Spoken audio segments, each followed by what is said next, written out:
এইটাই যে বামপন্থা, যুক্তিবাদ, মানবতাবোধ, গণতন্ত্র, ধর্মনিরপেক্ষতা এই শব্দগুলোর পাশে এই রাজ্যে এখনও হাজার হাজার মানুষ হাঁটে এবং আগামী দিনে এই সংখ্যাটা বাড়বে এবং আমরা সবাই মিলে এই সন্ত্রাসবাদীদের হারাবো। সন্ত্রাসবাদকে ব্যবহার করে যারা দেশের ভিতরে মানুষকে ভাগ করতে চাইছে তাদেরও হারাবো। সম্প্রীতির পক্ষে হেঁটেছি, সন্ত্রাসবাদের বিরুদ্ধে হেঁটেছি। আমি গর্বিত আজকের মিছিলে হাঁটার জন্য।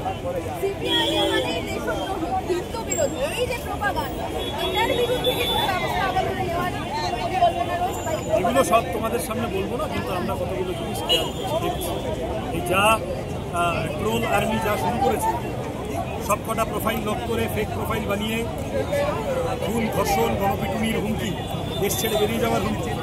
যে সেকুলার নয় সে দেশ ছেড়ে বেরিয়ে যাবে। আমাদের দেশটা সেকুলারদের দেশ। আমি বলছি না, সোফিয়া কুরেশি, কর্নেল সোফিয়া কুরেশি এবং উইং কমান্ডার মামিকা সিং বলছে দেশের ভিতরে দেশের সরকারের বিরুদ্ধে সমালোচনা করা গণতন্ত্রের লক্ষ্য। আমি বলছি না, ফরেন সেক্রেটারি বিক্রম মিস্ত্রি বলছে যুদ্ধ উন্মত্ততা, যুদ্ধ কোনো বলিউডের সিনেমা নয়, এটাকে রোমান্টিসাইজ করা উচিত না, কূটনীতি প্রথম পছন্দ হওয়া উচিত। আমি বলছি না, জেনারেল নারাবানে বলছে। তাহলে আমরা সত্যের এবং কি বলবো বস্তুনিষ্ঠ বিশ্লেষণ করে আমরা মানুষের যাতে ভালো হয় তার পথে আছি। যারা মানুষের সম্প্রীতির মধ্যে অশান্তি পাকাতে চাইছে তারা দরকারে দেশ থেকে বেরিয়ে যান।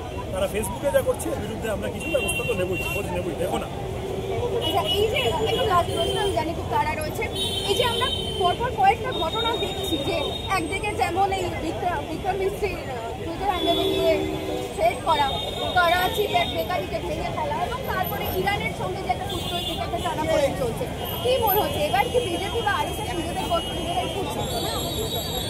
আমি জানি না ওদের গর্ত কি নিজেরা করছে। ওরা খুব দায়িত্ববোধ সম্পন্ন দল, ওদের খুব মাথায় আছে যে ওরা কি করছে, দেশটা কি সর্বনাশ করছে।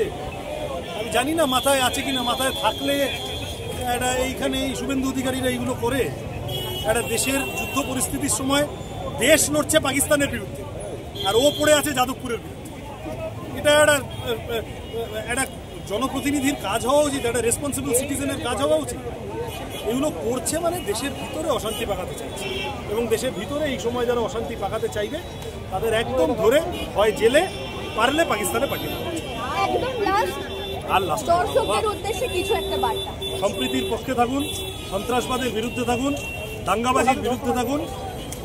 মানুষে মানুষে মিলেমিশে একসাথে এই কঠিন সময় 140 কোটি ভারতীয়কে জাত ধর্ম নির্বিশেষে একসাথে ঐক্যবদ্ধ হয়ে সন্ত্রাসবাদের মোকাবিলা করতে হবে বা সন্ত্রাসবাদকে যারা মদত দিচ্ছে তাদের মোকাবিলা করতে হবে।